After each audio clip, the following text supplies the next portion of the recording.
What's up and welcome into the second post-game podcast of the year.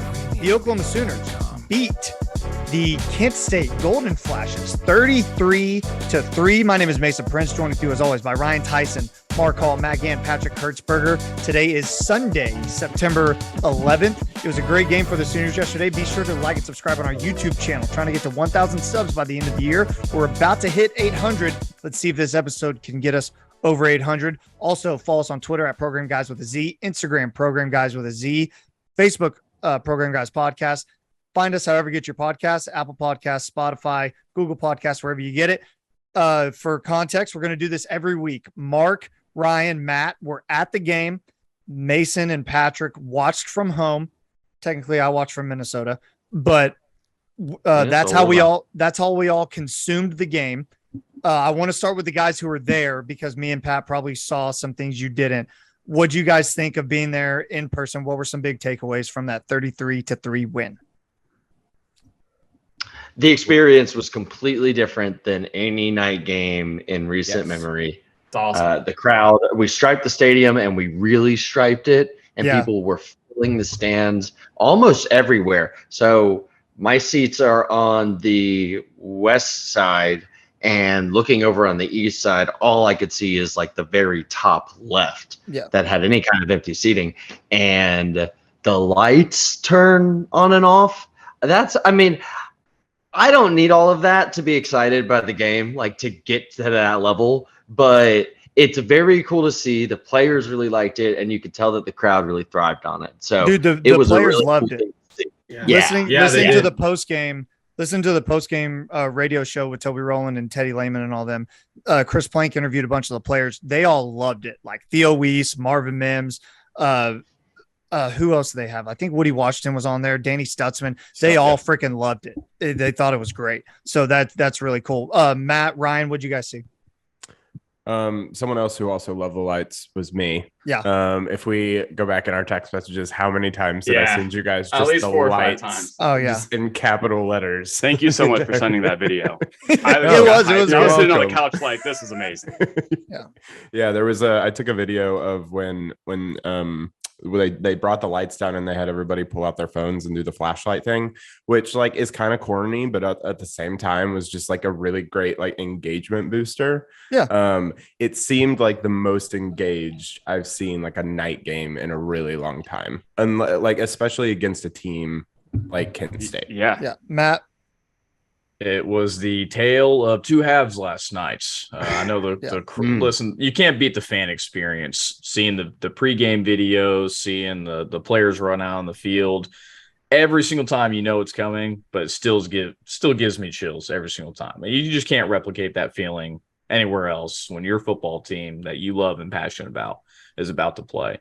But the first half, the crowd was growing a little bit impatient. I mean, we didn't score until 30 seconds left in the second quarter of the game, getting it to 7-3. So definitely some impatience.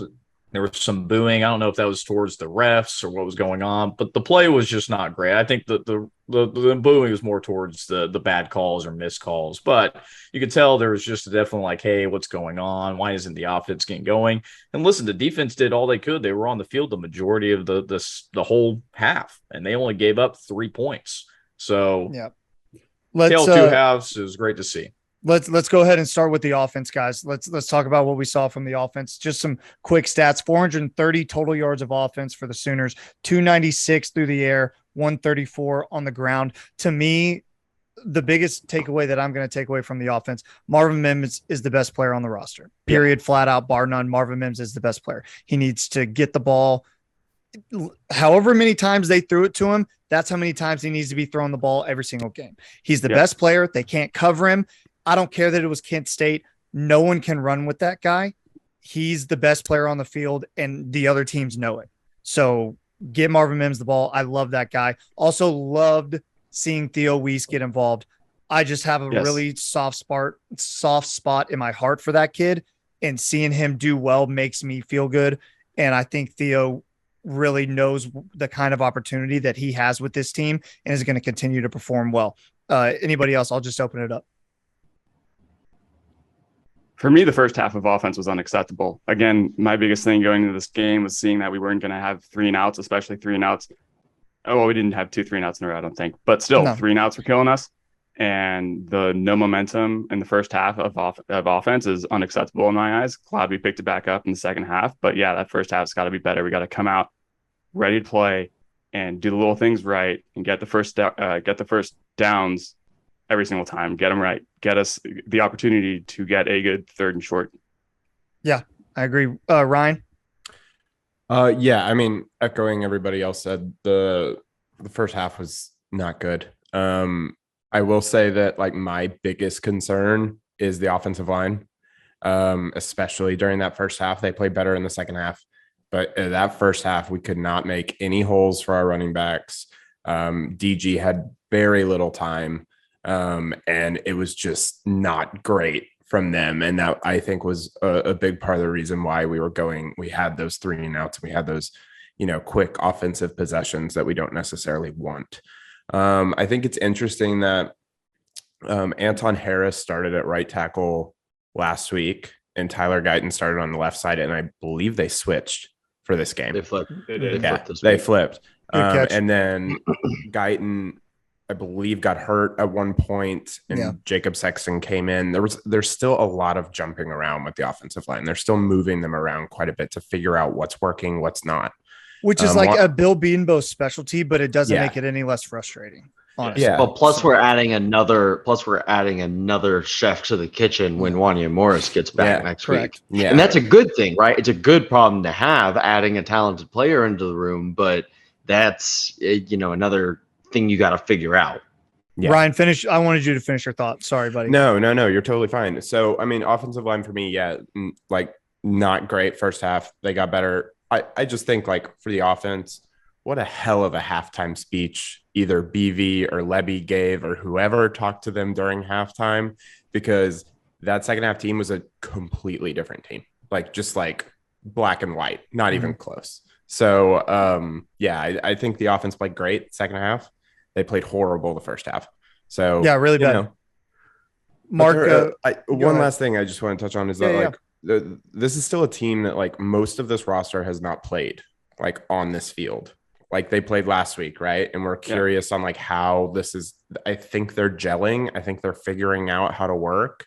They have a brand new coaching staff. I mean, like they just lost their offensive coordinator, not their offensive coordinator, like a wide receivers coach. There's a lot of things going on here that I think it's important that we give them time to figure that out.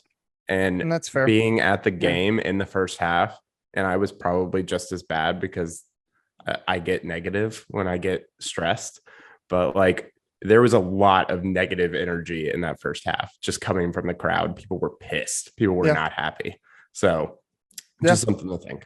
Mark, what'd you see, man? Yeah, there was booing near me, and it was, I thought definitely towards the players or play calling or something, not towards referees. And that's wildly ridiculous. It is game 2. They are trying to figure this stuff out. Obviously, they haven't figured the running back rotation out just quite yet because we're still putting Eric Gray in with the ones and giving him all the carries. Oh, Matt, keep shaking your head, buddy. If you take away his 44-yard run where he's untouched, he averaged 3 yards a pop last night. Marcus Major averages 7 and has just as much agility. With the best version of this team is going to have Marcus getting the lion's share of the carries because that's when the offense functions at its peak.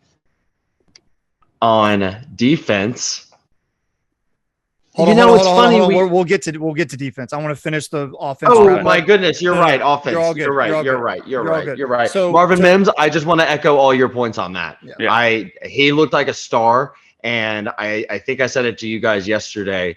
We need to treat him the way Texas is treating Xavier Worthy. That was a great point. And we started to do it, and we started to just, hey, we know he can beat you. Throw the ball to him. Yeah. Yep. Yeah, that's all you got to do. Literally daring them to cover that guy. That's what you need to do. Dare the opposing defense to either double team him or man up and figure it out. And they can't do it. I'm telling you right now, they can't. So, also, what I thought was interesting, Mark brought up the running backs. I agree with Mark that if you watch the game yesterday, Marcus Major is the best running back they got.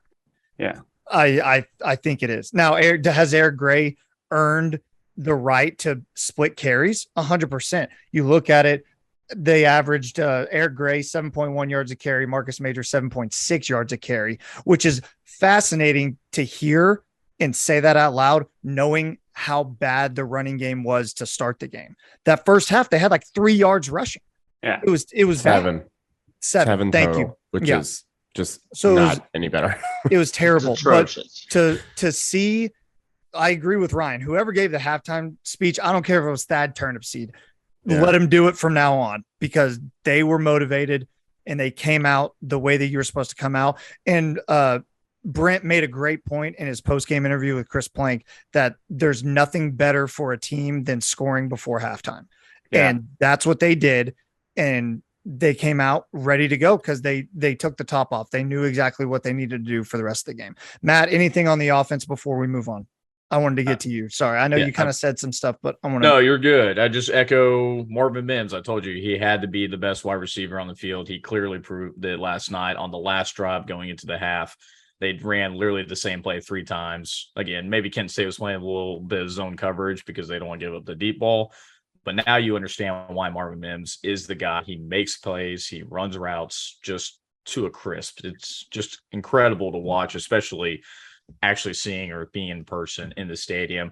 Look, the running backs, they're going to have to figure it out. At this point, I don't think Marcus Major is 2 steps above Eric Gray by any means. Guys, Javonte Barnes had 4 more carries than Marcus Major last night. Maybe some of that was garbage time, but they have to figure out the running backs. But also, it won't really matter if the offensive line's not giving any holes, because there were Kent State players on multiple occasions in the backfield before DG was even handing it off. Yeah. So it won't really matter who's in the backfield, whether it's Eric Gray, whether it's Marcus Major, Javonte Barnes. It really doesn't matter, but they've got to figure it out because the offensive line definitely played a lot better in the second half. But if we play an Oklahoma State or a much better, even Texas, who looked really good against Alabama yesterday, they're going to eat our offensive line for lunch. Yep. And we just can't have that. Yep. Go ahead, Mark. Go ahead. Real fast. Braden Willis, 1 catch for 4 yards yesterday. Yeah. And if I remember correctly, at least one very impactful drop that could have gone for a big play. Just something to keep an eye on. Daniel Parker had 2 catches last night. And I noticed Jason. Yeah. And he's wearing number 22. That's weird. And that's weird to me. I don't know, because he's always been tight end, right? So 22 is weird. But Caden Helms gets in the game. Jason Llewellyn gets in the game. And Braden Willis only goes for 1 catch and 4 yards. Something to keep an eye on. Yeah. Also want to give credit to Drake Stoops. That touchdown play was fantastic. I talked a lot of crap. I talked a lot of crap on Drake Stoops before the season. He showed out last night with that touchdown. That was a great play. You and Mark both. What'd you say, Pat? What'd you say, Pat? No, I was going to say something after you. Go ahead. Oh no, I'm finished. Go ahead. Okay, yeah. Drake's body contortion is insane. Yeah, Drake's amazing. I was just going to finish it with we only on 77 total offensive yards before that last drive in the first half, and that's just not acceptable for me. So hopefully we see a great improvement for the first half of next week's game. Perfect. Mason, can you cut Patrick saying Drake's amazing? Yes. And so that we can all just have that. Yeah, and just have it as a video. Drake is amazing. No, he is, though. My prediction at the beginning of the season was he's going to be the top wide receiver in catches. I don't think Pat is following what Mark is. You're not following Pat. Okay, that's yeah. I know. It's like there's a rapper named Drake. Like the rapper. Oh yeah, I hate the rapper Drake. He doesn't make good music. All right. Okay. Moving on to the defense, guys. Allowed 3 points. In case you didn't know, that's the lowest amount of points OU has allowed since 2017. Brent Venables for FBS opponents. For FBS. Yeah. For FBS opponents. Yeah. And Brent was quick to tell Chris Plank that post game, which I love. The thing I want to start with is, much like Marvin Mims, Danny Stutzman's the best player on this defense, and I kneel at the altar of Danny Stutzman. 12 total tackles. He was everywhere. He should never come off the field unless he absolutely has to. Never. I don't want to. I'm done with the whole, like, we're trying to get guys experience and want to rotate guys in. No, he's your best player. Leave him in the game from now on. No more. He's obviously the leader of that linebacker room. All due respect to David Agwebu, but it's Danny Stutzman's linebacker room, and he's a stud. Keep him in the game all the time. Anybody else? What'd you see on defense? Yeah, I turned to Tyson during the game on multiple series, and I said, why is both Stutzman and David Agwebu both on the sideline? I mean, it would maybe make sense if one of them was taking a breather, but both of them on the same time for multiple series. Yeah. I'm not sure if BB said anything about why they're rotating or what they're looking for, but it just does absolutely makes no sense to me. Taking them both off the field. The only thing that like can compute in my mind is what Mark brought up last week, which I needed to hear, is that, look, it's game 2 and they're still trying to figure out how these guys work. And they want to get the young guys experience in case of emergency. Like, you don't want to throw a green guy out there who hasn't seen a down yet and tell him to go out and stop Baylor. You want to have those guys that have experience, but I agree. Taking them out as a unit I don't understand it, especially when the offense was sputtering and you weren't doing anything. Like, you had no movement on the offensive side of the ball. It didn't look good. And Mason, I want to make a quick point before other people jump in about Stutzman. Obviously, fantastic night last night, double-digit tackles. But I wouldn't say disagree, but I think someone who's maybe on the same level has got to be Reggie Grimes. That man is an absolute beast of putting pressure on the QB. He is always in the backfield. He's right where he needs to be. Every time I saw a tackle for loss, it was number 14 making the play. So again, Stutzman, fantastic game, needs to be on the field more, but I think we got to talk a little bit more about Reggie Grimes because he was really the only one on the defensive line making effort, getting in the backfield. From at least from my perspective, maybe a little bit biased because I just lasered in on him, but he had a heck of a game as well. Yeah. Patrick, what'd you see, man? Just other stuff that BB said at his press conference that was really interesting is we had 3 guys with double-digit tackles, which is awesome to see. That was the first time we saw it since 2018, and then 14 Billy tackles Bowman, and name those guys. It was Danny, Billy, and who? I think Justin Broyles. Oh, yeah, sorry. Yeah, Broyles, yeah. There you go. And then 14 tackles for a loss, which was the most since 2019. So impressive stuff from the defense. I mean, holding a team to 3 points is incredible. Doesn't matter who you play in my eyes. We haven't seen that in a long time, and I loved it. Love it. Mark, what'd you see, man? Speaking to the optionality that I kind of hit on last week with trying to throw guys different looks and see what people can do. Something that was very interesting to me is that we played Deshaun White as the deep safety on a lot of plays. He was the back deep safety, and Billy Bowman would step up and play more of that nickelback position. That they trust Deshaun White to go out and do that when he's been primarily more of a plodding linebacker his whole career really speaks to, one, how much they trust him, and 2, how much they want to see, hey, let's see what these guys can do. Because at some point during the season, early speculation was always that Justin Harrington would end up being that guy. And now Deshaun White is playing safety in OU's defense.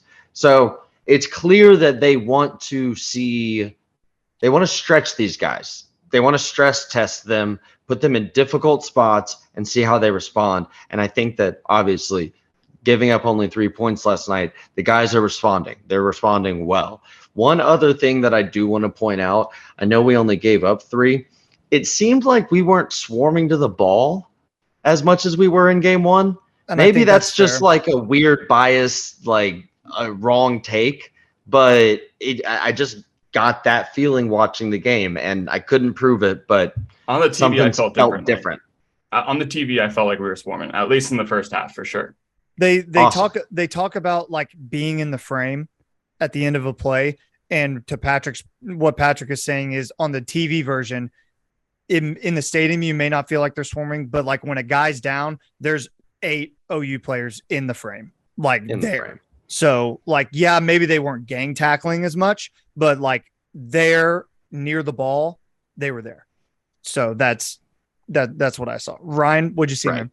Yeah, I mean, we got 3 sacks. Our total is 9. We're on our way to 50, baby. Yep. And I'm just gonna like say it. I know we're only two games into this, so this might bite me in the ass. But like, this is the best defense that we've had since Bob Stoops. I genuinely think that. Yeah. And I'm extremely excited about that. I love that two players who are showing up the most to me, Stutzman and Bowman. I mean, they're everywhere all the time. They're in every single play, essentially.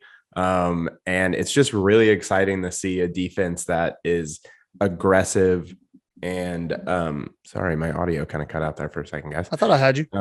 My like that is aggressive and not scared. Yeah. It feels like they're not scared.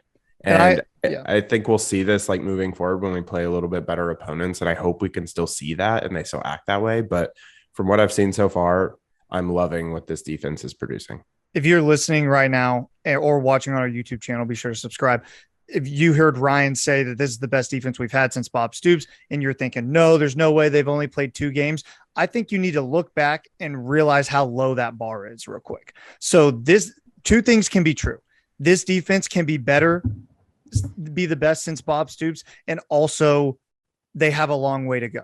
Yeah. Like they aren't the best defense that OU's ever had, but it's easy to say that since 2017, this is the best defense we've seen. And I don't think that's an exaggeration. I don't think it's hyperbole or anything. I completely agree. I want to also give credit to Billy Bowman. I went off on my Danny Stutzman thing. Billy Bowman's everywhere. He's everywhere, man. And so is Danny. Those 2 guys are those dudes. They got that dog in them, both of them. Mark. And the interesting thing is they're both guys who came in for the previous coaching staff, but now we are seeing all of their talent be extracted in a much, much, much better way. This staff knows what they're doing with this defense. They know how to develop these guys. They know, I mean, Brent has said it. Yeah, we're going to get nicked up practicing so physically, tackling every day, but you get better at tackling by tackling. You get better at physicality by being physical. And you see that more on defense than anywhere else. They are tenacious in a way that they haven't been in years. I will say, go ahead, Ryan. Yeah, just the one kind of negative that I do have for the defense. I agree with like taking Stutzman and Aguebu out. I don't agree with that, but we need to get better at handling running quarterbacks. And definitely. And I think that is early in the season, so I'm not like freaking out about it, but we have historically had a problem with mobile quarterbacks. Yeah. And I want to make sure that like we may not see a quarterback with that skill set until Spencer Sanders. So which is like the second to last game of the season. Exactly. So there's a long time for this defense to get better. That was off the top of my head, Mark. I can see you thinking about it, but I don't know. Can't Casey Thompson run a little bit? I mean, yeah, a little bit, but not like. Can't Adrian Martinez run a little bit? Yeah, but like not to the point that Schlee can. Schlee had a good game. Yeah, Schlee had a good game. That's the only thing. He's very mobile, very wiggly, and he had a good game. Yeah. Okay, let's move on to our MVPs of the game. Let us know down below. Comment down below. We read every comment, guys. Who is your MVP of the game? I'll get us started, and then we'll go to Mark. Okay. My MVP is Danny Stutzman. I said it earlier. I made all my points. That's all I got to say. Don't ever take him out of the game. Danny Stutzman is my MVP of the game. Mark. Brent Venables. That defense giving up 3 points, working as a unit to look very strong. He's got 3 guys with double-digit tackles. Obviously they were able to move between the 20s, but never got into a scoring position, and just a really good showing by the defense. Brent Venables, my MVP. Patrick. When you want an average of 11 yards and someone to catch it 100% of the time in a safe manner and maybe even score a touchdown, you throw the ball to Drake Stoops. Mr. Reliable. I love it. He's my MVP of the game. Great production from Drake last night. Okay, Matt. The bend don't break defense. Billy Bowman. just want to pick back on Mark's point about the previous coaching staff is that underutilized athletes. Billy Bowman had 21 tackles all season. He's already got 20 through 2 games. That just shows you the previous regime just didn't take use of the talent that they have. I will say one just little pain point, a lot of miscommunication, a lot of people running around late on plays when balls were snapped. There was guys running down the field wide open. And again, we're playing Kent State, so that we can get away with it, but we can't get away with that later in the year. So communication on the back end definitely has to be a lot better. But Billy Bowman is Mr. Consistent right now. I love to see it. I think their high tempo offense had a lot to do with the miscommunications as well. So Ryan, who's your MVP, man? Yeah, I don't know how it can be anybody other than Mims. He's the best player on the field. I genuinely, at least on the offensive side, I think there's a debate on the defensive side, but he's electric. You need to get him the ball as much as you possibly can. No one can keep up with him. Everything that we've already said about this on this pod. So he's incredible stat line. And I'm really, really excited for this season with him. Yeah, one more last thing about Mims is he had the longest punt return we've had in 3 years. He should remain at that position. The special teams is playing great, in my opinion. Yep. I completely agree. Zach Schmidt has looked good too. Yep. Love it. All right, boys, let's take a real quick look at the overall college football landscape. Day of upsets. Notre Dame. Notre Dame falls to Marshall 26-21 at home. App State beats Texas A&M in College Station 17-14. And then Alabama almost loses to Texas. They needed a late field goal to beat Texas in Austin. So really just a crazy day across the landscape. What's your biggest takeaway? Just open it up.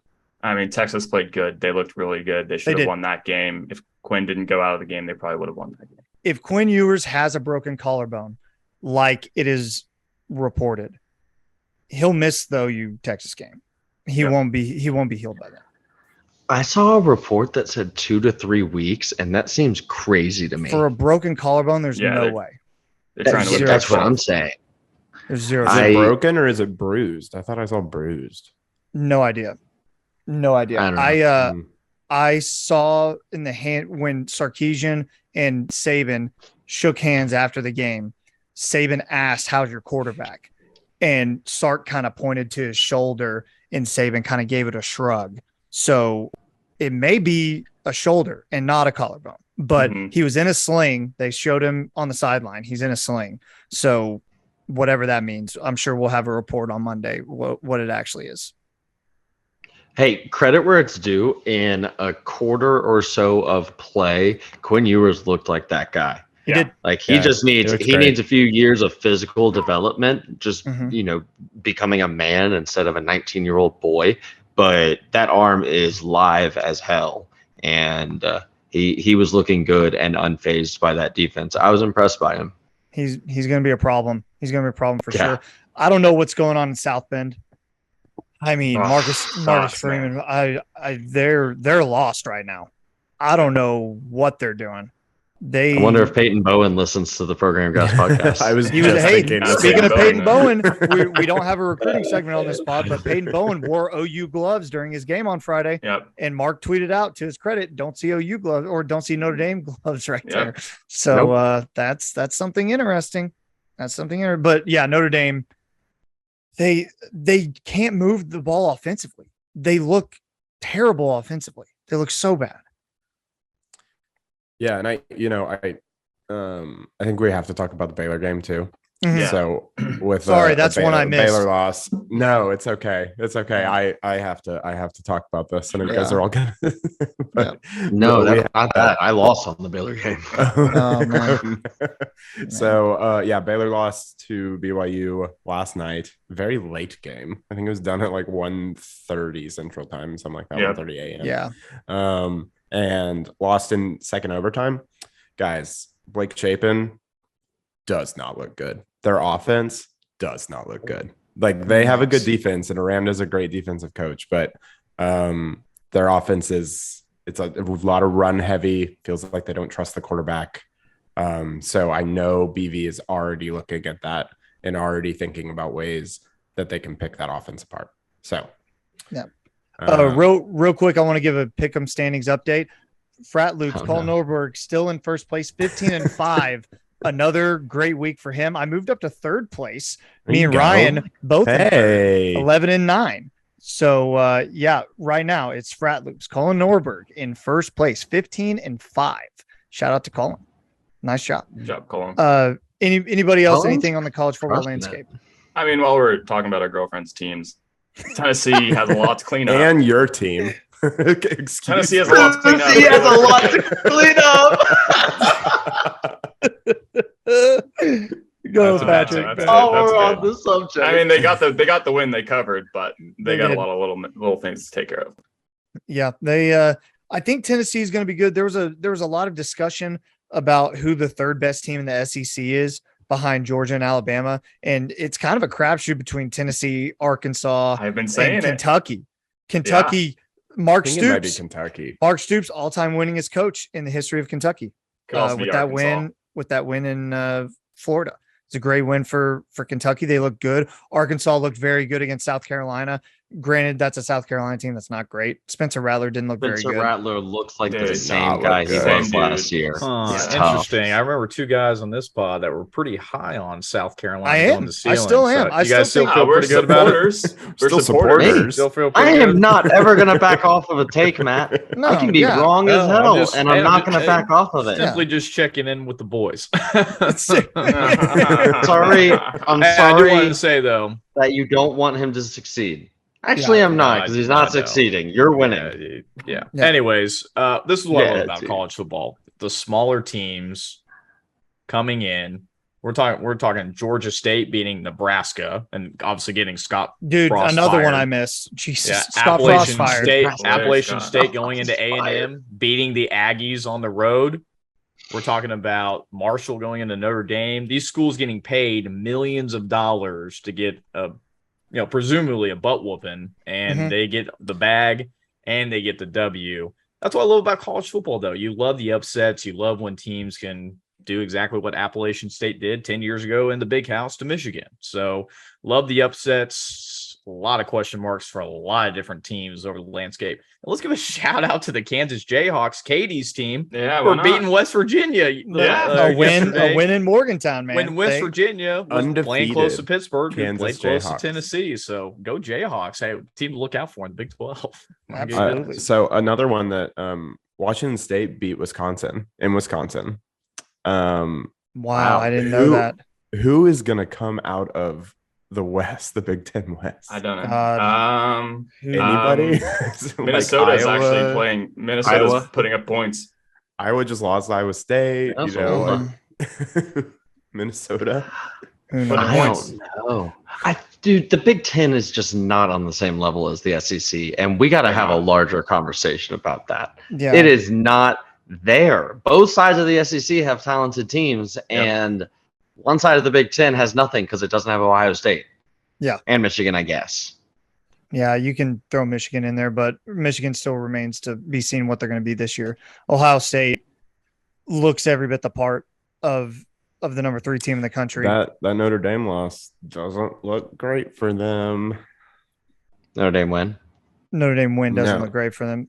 No, They Ohio beat Notre State- Dame. No, I know, but then Oh. Notre Dame lost to Marshall. Oh, So, yeah, like, yeah, that's not great. Yeah. Just I from got like you. a Right, strength that of doesn't schedule help thing. Okay. Yeah. I'm with you. yeah. I'm with you now. Yeah.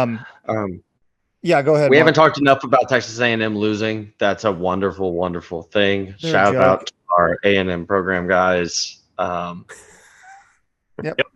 Dry those tears. Yeah, dry those tears. I saw a stat that, Kevin Sumlin and Jimbo Fisher have the exact same record through the exact same amount of games. Congratulations. And one less Yep, Heisman. Congrats. Yes, one less Heisman. And 5 less ranked wins Yes, on the correct. road. Correct. but guys, they beat Pat. Alabama last year. They're, So. they're Stats frauds. They're frauds. Absolute frauds. All right. Well, we lost Matt, so that's a good point for us to try to get out of here. Be sure to like and subscribe on our YouTube channel, guys. We're going to get out of here. By the way, OU taking on Nebraska in Lincoln next weekend. They will have an interim head coach. Scott Frost fired in Nebraska, so they will be taking on an interim head coach. We'll have the pod for you on Thursday, maybe Wednesday. We'll see what our schedule is, Wednesday or Thursday, and then we'll have the post game for you as always on Sunday. Once again, like, subscribe to the channel. Follow us on Twitter at Program Guys with a Z, Instagram Program Guys with a Z, on Facebook Program Guys Podcast. However you get your podcast, Spotify, Apple Podcasts, that's where you can find us. And with that, that's gonna do it. Sooners win 33-3, undefeated in the Brent Venables era. Pat, take us out. Keep pushing it, baby.